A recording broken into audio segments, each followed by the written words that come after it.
En esta oportunidad vamos a hablar un poco sobre las clases de muestras o los tipos de muestreo que podemos utilizar a la hora de realizar una investigación estadística.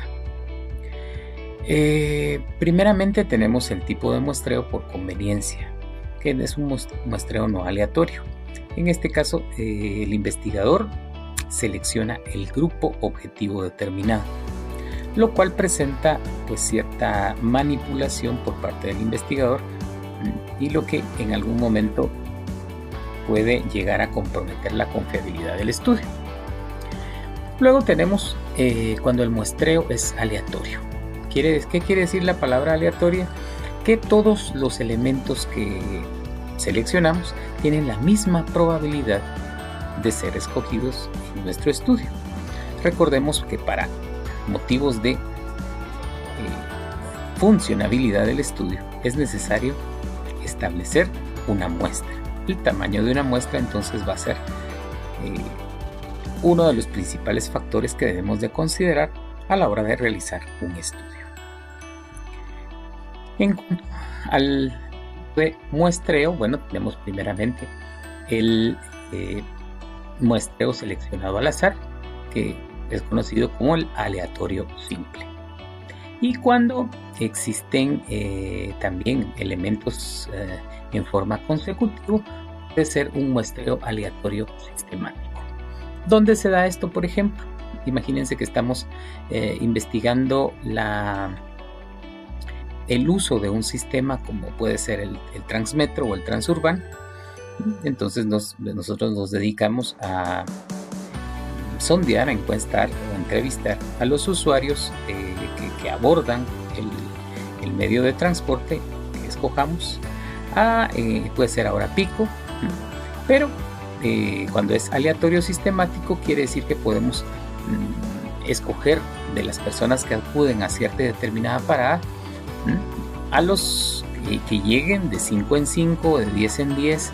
Esto quiere decir que escogeríamos al primero, luego por ejemplo al número 5, luego al número 10, al número 15, etcétera, etcétera, utilizando un tipo de muestreo aleatorio siempre, pero sistemático, a través de un proceso de escogencia.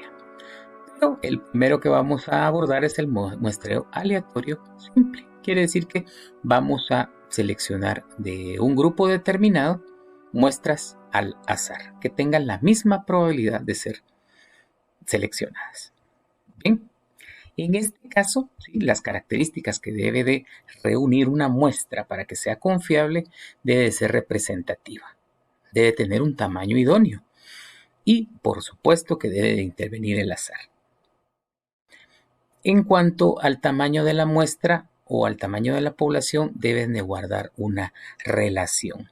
Y en algún momento vamos a hablar, en este caso, en esta oportunidad, de lo que son estratos. ¿En qué consisten los estratos? Pues en estadística no es más que dividir la muestra en grupos determinados, de acuerdo con ciertas características. Por ejemplo, vamos a ver este ejemplo, el cual ustedes deben de complementar, que nos dice que se requiere investigar acerca de los salarios de los trabajadores de las panaderías de la ciudad. Para ello necesitamos seleccionar una muestra del 20%. Quiere decir que nuestra muestra debe de incluir únicamente el 20% de la totalidad de las panaderías que hay en la ciudad, dividiéndolas en estratos o categorías. Esto ya depende mucho del tipo de investigación. Cada estrato es un subgrupo, el cual podemos nosotros clasificar. Por ejemplo, una categoría A podría ser panaderías de primera línea, la categoría B, panaderías de segunda línea, y una categoría C podrían ser panaderías populares. Si nosotros notamos acá, en la categoría A hay 300 panaderías, en la categoría B 450 y en la categoría C 550, lo que nos daría un total, algo que ustedes tienen que completar, de 1.300 panaderías. Ahora, ¿qué significa? Recordemos que esta sería la población de panaderías. Nosotros ahora entonces tenemos que calcular el tamaño de nuestra muestra que corresponda al 20% de la población. ¿Qué quiere decir? Que debemos de sacarle el 20% a 300, el 20% a 450 y el 20% a 550. Por ejemplo, de la primera categoría, el 20% de 300 son 60, el 20% de 450 son 90 y el 20% de 550 son 110.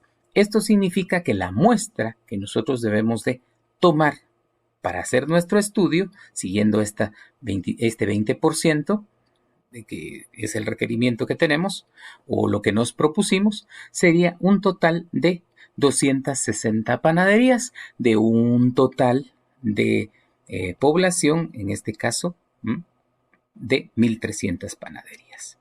Entonces, esa relación entre estrato y población debe de mantenerse constante.